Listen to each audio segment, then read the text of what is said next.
Shalom, shalom, peace, peace. Thank you guys for joining me today. It's Jadiel from the Fourth Angels Learning Center.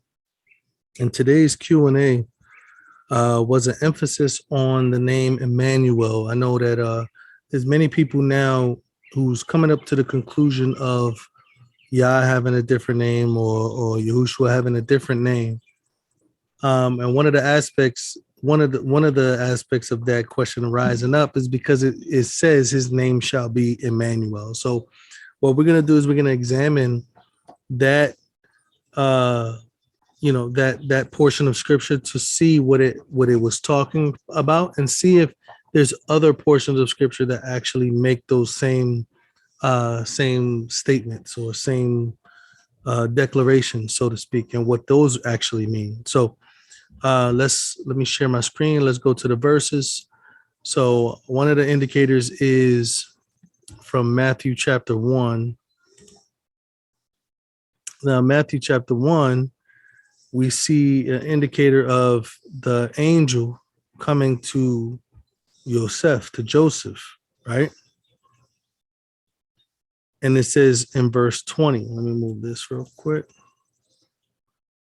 In verse 20 of Matthew chapter 1, it says, "But while he thought on these things, behold, the angel of Yah appeared to him in a dream, saying, Joseph, son of David, fear not, and take you Mary for your wife. For that which is conceived of her is of the set apart spirit. It says, she shall bring forth a son, you shall call his name Yahushua." And then it tells you why. And this is the definition. The definition of the name is what he's about to express. It says, because he shall save his people from their sins. So it says, because Yah shall save his people. Yah shall save his people. It says, now all this was done that it might be fulfilled, which was spoken of by Yah, by the prophet, saying, behold, a virgin shall be with child, and shall bring forth a son, and they shall call his name Emmanuel, which being interpreted is Elohim with us. So this was a emphasis on the interpretation here. It wasn't saying that his name is actually going to be that, but that his name having an interpretation would indicate what Yah was doing or what Yah was going to do. So let's go to Isaiah chapter 7.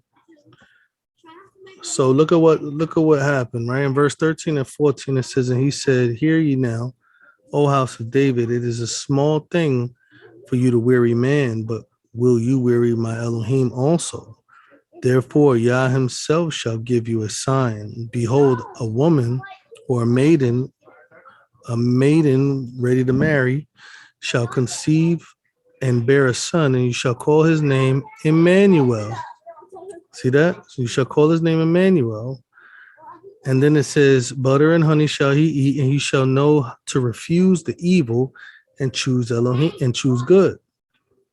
For before the child shall know to refuse the evil and choose the good, the land that you despise shall be forsaken of both her kings. So this is very important that we understand. This is Emmanuel right here. So with that being said, we see him giving him the name and what that's going to refer to, Elohim with us, how Elohim is going to strengthen him, cause him to refuse evil and choose good from a child. It says, for before the child shall know to refuse evil and choose good, all of these other things will occur as well. So it's very important that we grasp this name is not necessarily the name of the child, because many people think that this person is referring to Hezekiah. Some people even think is referring to Isaiah's son, which we see here. His Isaiah's son's name would be Maher Shala Hashabaz. And it says here that Yah tells him to call his name that, indicating the removal of the riches from Damascus, the spoil from Samaria, and the king of Assyria. So talking about the king of Israel, the 10 tribes, and as well as the king of Assyria right here. So this term His shall be called Emmanuel as an indicator of what Yah was going to do through him, what he was going to manifest through him. Why does he use the name Emmanuel if he's not going to give him the name Emmanuel? Well, we already read that in Matthew 1. It says being interpreted as. Let's look at that. Verse 23 of Matthew 1, it says, shall call his name Emmanuel, which being interpreted is Elohim with us. So talking about his authority, talking about the type of person or the type of work he will be doing. Right? Okay, so have this occurred before in scripture? So that way we won't get confused and think that it's not clear that his name will be Yahushua, since the angel himself said he will be Yahushua because he will save his people. And that's what the word Yahushua means. It means that Yahuwah will save, or Yahuwah is salvation. So it says his name will be Yahushua because Yah will deliver his people from their sins. So has he done this before in scripture? So that way we won't think that this is like one of those one and only things. Let's check this out in Joel chapter 3. Joel chapter 3. Look at verse 12. This is very important. It says, let the nations be wakened and come up to the valley of Jehoshaphat. For there will I sit to judge all the nations round about. So everybody knows Jehoshaphat is one of the kings of Judah. So he's one of the kings of Judah. Now, Jehoshaphat, never in any historical referencing in the book of Chronicles or the book of Kings, Samuel, whatever it may be, there's no indicator of Jehoshaphat having a valley. There is no valley where the nations came and Jehoshaphat judged or anything like that.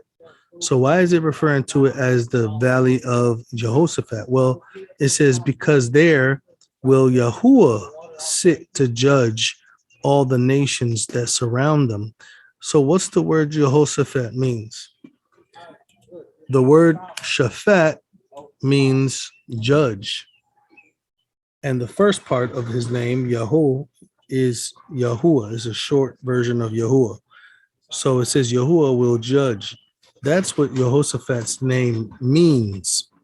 It doesn't mean that Jehoshaphat is going to be here during this time. No, it just means that he utilized the name to indicate what Yahuwah was going to do. So it says Jehoshaphat, which means Yah is judge. And it says, because there I will sit to judge all the nations round about. This is the same thing that he was doing in Matthew chapter 1.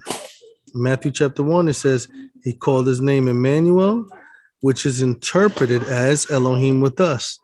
The interesting thing is, even in verse 21, where he gives them the name, right? He says, you shall call his name Yahushua. He still defines the characteristics of what Yah was going to do. Yah was going to save his people from their sins. So this is how he did things with not only regular Hebrew words, but also with Hebrew names.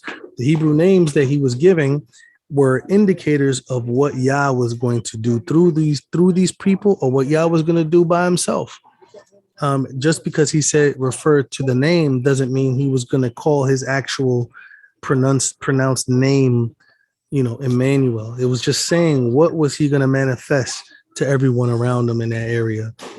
So I think this is very clear, but if there's not clear, please send us an email. We'll be happy to make a video answering these questions. I think these are very important questions to grasp, especially when we lose sight of what his name actually is.